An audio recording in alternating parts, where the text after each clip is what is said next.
জীবন চলার পথে চোখের পানি আসবে, কেউ যেন এটা মুছে দেখ সে আশা করবেন না। কারণ চোখের পানি মুছে দেওয়ার ভিতরেও কেমন জানি কিঞ্চিত একটু অনেক মানুষের স্বার্থ, যেখানে স্বার্থ থাকে সেখানে কখনো মহাব্বত থাকতে পারে। তো কখনো যদি চোখের পানি চলেও আসে দুনিয়ার কোনো কারণে, বুদ্ধিমানের মতো একটা কাজ করবেন, যাই নামাজটা বিছিয়ে সিজদায় পড়ে যাবেন।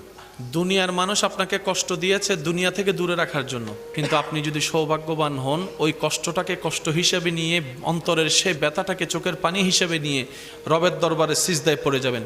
সে আপনাকে দুনিয়া থেকে আলাদা করতে চাইছে, দুনিয়ার চোখে ফেল করাতে চাইছে, কিন্তু আপনার এই বুদ্ধিমানের ধৈর্যশীলের কাজ, আপনার সিজদায় পড়ে যাওয়া আপনাকে রবের রহমতের এমন কাছে নিয়ে যাবে।